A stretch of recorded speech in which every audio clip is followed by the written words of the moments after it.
Toto je veľmi zaujímavá otázka. Ani ten najskúsenejší klimatológ nedokáže presne odpovedať, či áno alebo nie, ale je celkom logické si myslieť, že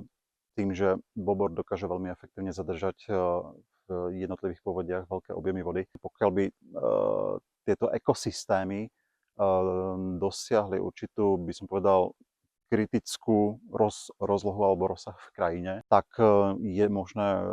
teoreticky uvažovať o tom, že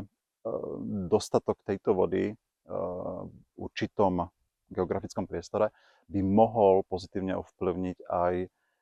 vlhkostné a zrážkové pomery na danom mieste. Ale keď sa zamyslíme nad teda adaptačnými opatreniami v konkrétnom lokálnom priestore,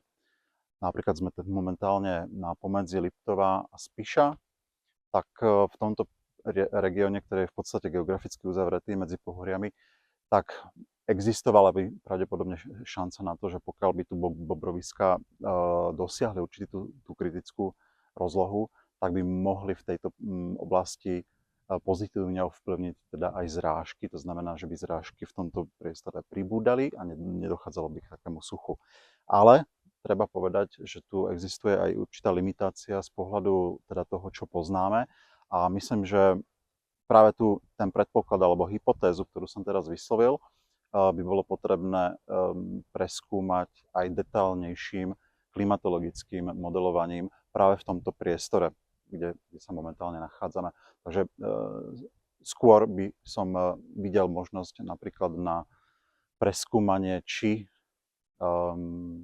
zmenou využívania krajiny v tom zmysle, že by sme rozširovali bobroviska v tomto priestore, či by na to napríklad klimatické modely dokázali v tomto regióne reagovať tak, že by sa to prejavilo naozaj v tom väčšom množstve zrážok a častejšom výskyte zrážok v tomto priestore. Takže je to